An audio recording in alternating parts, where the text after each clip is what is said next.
Good afternoon. Welcome to our channel. Please comment from which part of world you are listening this story. From chaos to the rise of Cronus. Before time learned to move forward. Before space understood distance.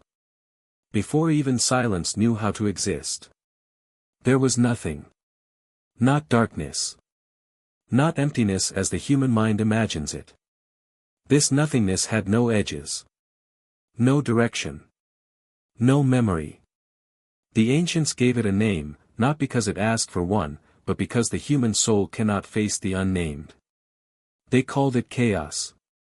Chaos did not think. It did not breathe. It did not wait. Yet within chaos, something impossible happened. Existence stirred. Not with intention, but with inevitability. From the formless void emerged the first truth of reality, Gaia. She was earth, not soil and stone as we know them, but endurance given shape. She did not open her eyes, because eyes had not yet been invented. She did not rise, she became. Vast, patient, unbreakable. Where Gaia rested, reality gained weight. And beneath her, where even her roots could not reach, another presence formed. Tartarus. Not simply a place, but a depth, an endless fall, a void with gravity.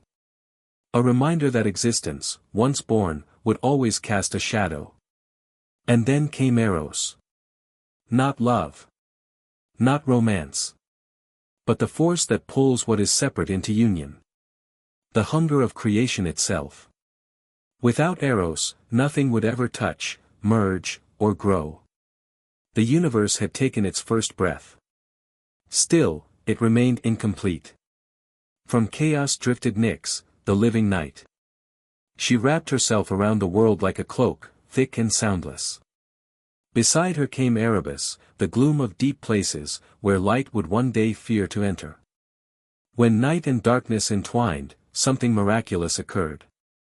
From their union were born Ether, the bright upper air, and Hemra, the day. And so, without clocks or calendars, the first cycle began. Night fell. Day rose. Not by law, but by lineage. Above and below, reality slowly learned rhythm. Gaia did not remain alone for long. From her own vast body, without desire or consent, she shaped another being, wide and endless. Uranus, the sky. He stretched himself over her, studded with the first stars, arching endlessly from horizon to horizon. And in that moment, the universe gained structure. Earth below. Sky above. Creation had direction. At first, their union was fertile. Mountains rose like bones pushing through skin. Seas pooled and surged, restless and deep. The world was alive, but young, untested, innocent. Then Gaia bore children. The Titans. 12 vast beings, 6 sons and 6 daughters, each embodying forces that would one day govern existence itself, time, memory, law, light, cycles, and prophecy. They did not rule with weapons or crowns. Reality bent because they were. But Gaia's womb was not finished. From her depths came children that even the sky feared. The Cyclopes, giants with a single blazing eye, masters of thunder and forge. And then the Centimanes, monsters of overwhelming force, each with 100 arms and 50 heads, capable of tearing mountains from their roots. Uranus looked upon these offspring. And recoiled. He saw not children, but threats. And so the first crime of the cosmos was committed. Uranus forced these monstrous children back into Gaia, sealing them within her depths. He buried them alive beneath stone and darkness, where even screams could not escape. Gaia suffered. Every imprisoned child was a weight upon her being. The earth groaned. The mountains trembled. Pain became part of reality. And from that pain, something new was born. Vengeance. Gaia did not rage. She waited. From her own substance, she shaped a weapon, jagged, cruel, inevitable. A sickle of flint, sharp enough to cut not only flesh, but destiny. Then she went to her Titan sons. She told them of her suffering. Of their buried brothers. Of the sky's cruelty. Who among you, she asked, will stand with me? One by one, they turned away.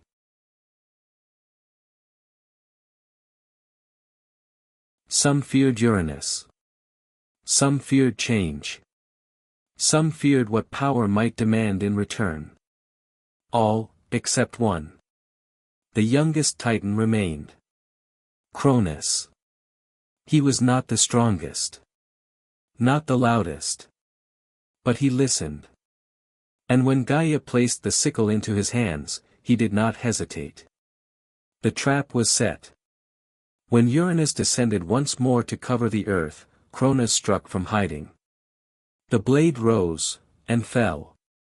The sky screamed. Blood rained upon Gaia, soaking the earth. From those drops were born spirits of vengeance, giants of war, and watchers who would one day punish broken oaths.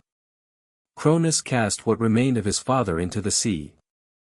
And from the foam, something unexpected emerged. Beauty. A goddess born of blood and salt, desire made flesh. Love entered the world through violence, and it would never forget its origin. Uranus fled into the distant heavens, but not before speaking a curse. You too will fall, by the hand of your own child. The first prophecy was spoken. Cronus heard it. With the sky gone, the world breathed freely. Gaia's pain eased. The Titans ruled openly, and Cronus took the throne of the cosmos. His reign became known as the Golden Age. Mortals, newly born, lived without hunger or war. The earth gave freely. Time passed gently. No one feared tomorrow. But peace built on fear cannot last. Cronus remembered the prophecy. Every shadow whispered it. Every breath echoed it. And when his children were born, he swallowed them whole. 5 times. One by one. Until only silence remained within him. And somewhere far away, hidden among mountains and stone, the 6th child drew his first breath. A child who would end an age. Fear has just devoured its own future. But fate is patient. Fear changes a ruler long before it destroys him. Cronus ruled the cosmos, but he did not rule his thoughts. The prophecy left by the wounded sky lived inside him like a second heartbeat. Every moment of peace felt borrowed. Every shadow felt alive. So when Rhea, his queen and sister, gave birth, Cronus did not celebrate. He opened his mouth. And swallowed the child whole. There was no ceremony. No hesitation. Only terror pretending to be control. Hestia vanished into darkness. Then Demeter. Then Hera. Then Hades. Then Poseidon. 5 gods disappeared into silence, entombed within their father, alive but unseen, growing not in sunlight, but in betrayal. Rhea wept.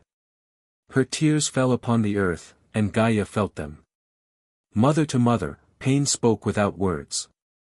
When Rhea conceived again, Gaia guided her steps away from Cronus, far from the throne and its hunger. To the island of Crete. To a cave hidden by stone and shadow. There, Rhea gave birth to her final child. Zeus. To save him, she wrapped a stone in swaddling cloth and placed it in Cronus's arms. Fear blinded the Titan king. He swallowed the lie without question. The deception worked. Hidden in the cave, Zeus grew, not in comfort, but in secrecy. Warriors clashed their shields to drown out his cries.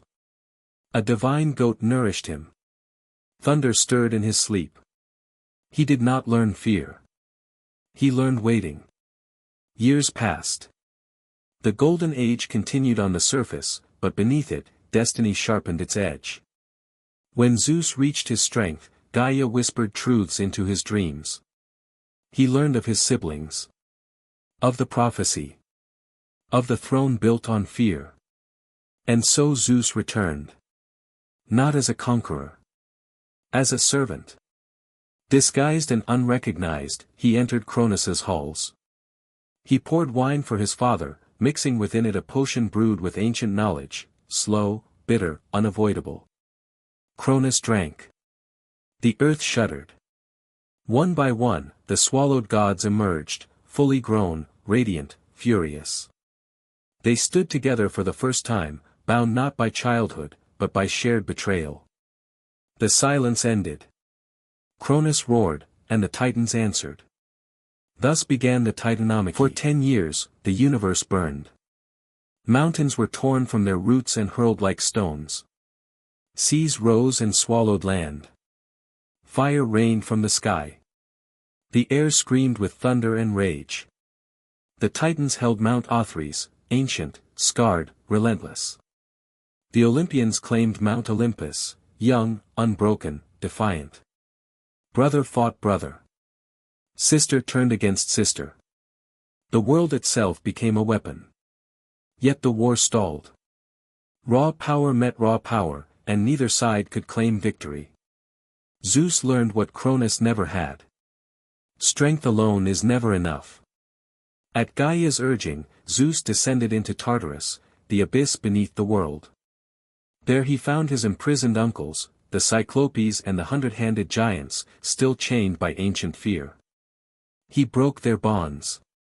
In gratitude, the Cyclopes forged weapons that would change fate itself. To Zeus, they gave the thunderbolt. To Poseidon, the trident that ruled the seas. To Hades, a helm of darkness that erased sight. And when the giants joined the battle, hurling mountains as weapons, the balance shattered. The Titans fell.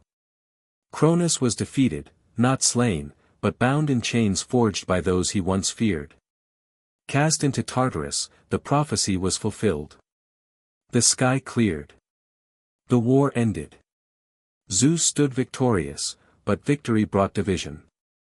To prevent another war, the brothers cast lots. The sky fell to Zeus. The seas to Poseidon. The underworld to Hades. The earth remained shared, a fragile meeting ground between gods and mortals. From Mount Olympus, a new order rose. Gods of wisdom, war, love, craft, and deceit took their places. A shining court crowned the sky. But while the gods celebrated, below them, something new stirred. Clay shaped by thought. Breath given form. Eyes opening for the first time. Mortals. And one Titan, spared by foresight, watched with knowing eyes. Fire will be stolen. Hope will be punished. And humanity will suffer for daring to exist. The gods believed the war had ended. The sky was claimed. The seas were ruled. The dead were ordered and silent. From Olympus, the world appeared complete. But below the clouds, the earth was quiet in a way that unsettled even the immortals. There were no voices to greet the dawn. No hands to shape stone. No minds to wonder why the stars burned. The world existed. But it was unwitnessed. And to one Titan, that silence felt wrong. His name was Prometheus. He was of the old blood, a thinker rather than a conqueror. During the titanomachy, he had chosen Zeus, not because he loved the Olympians, but because he understood the future. Power would always shift. Knowledge would always endure. Prometheus walked the empty earth and knelt beside riverbanks where clay lay soft and waiting. He pressed his fingers into it, shaping limbs, torsos, faces. He stood them upright, so they would not crawl, but look ahead. When Athena passed, she breathed thought into them. And so humanity opened its eyes. But the gift was unfinished. The first humans were fragile. Winter cut them. Beasts hunted them. Night swallowed them whole. They had no claws. No fur. No fire. Prometheus pitied them. He climbed Olympus and asked Zeus for a single gift, not immortality, not power, only fire. A spark to warm, cook, protect, and remember. Zeus refused. Fire, he said, belonged to the gods. To give it to mortals would invite defiance. He had only just secured his throne. He would not nurture rivals beneath it. Prometheus listened. And then he disobeyed. He stole a flame, some say from the hearth of the gods, others from lightning itself, and hid it within a hollow stalk. He carried it down the mountain and placed it into human hands. The night changed forever. Fire leapt. Smoke curled. Darkness retreated. With fire came craft. With craft came memory. With memory came ambition. Humanity rose. Zeus discovered the theft almost immediately. His punishment was cruel and precise. For humans, he ordered the creation of a gift. Her name was Pandora.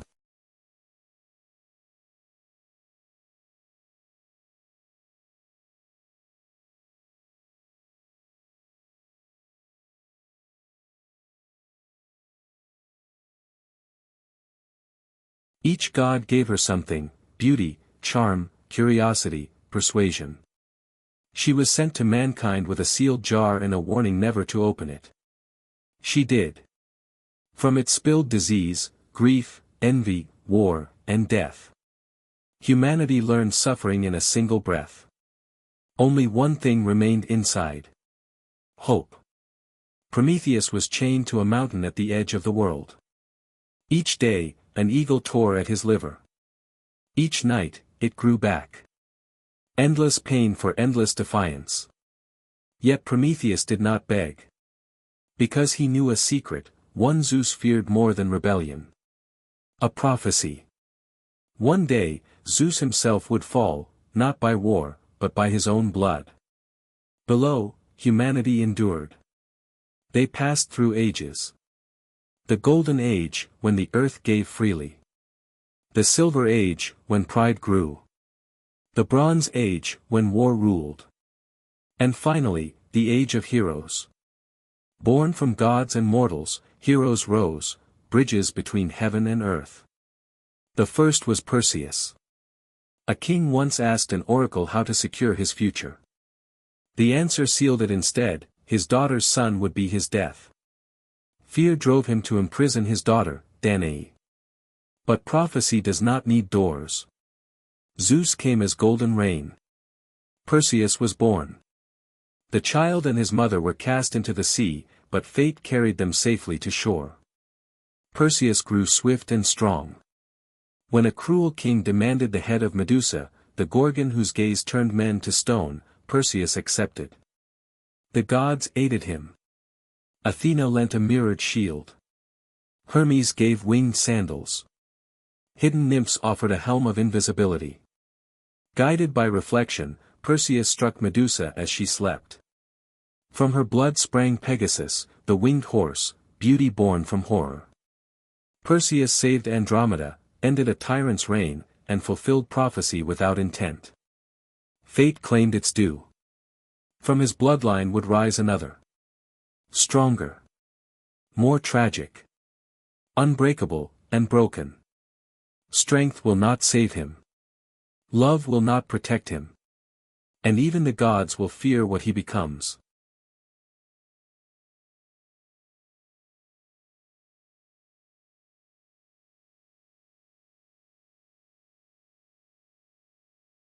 The last heroes and the silence of the gods.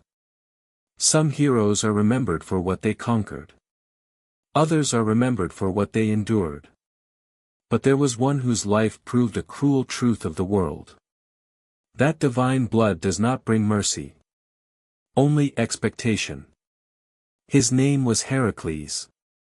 He was born of contradiction. The son of Zeus, king of the gods, and Alcmene, a mortal woman whose life was forever altered by divine attention. Zeus came to her in disguise, extending a single night beyond time itself. From that deception, Heracles was conceived. Hera knew. And Hera never forgave. Even as an infant, Heracles was marked by power. Hera sent serpents into his cradle, expecting silence by dawn. Instead, the child crushed them effortlessly. What should have been a miracle became a warning.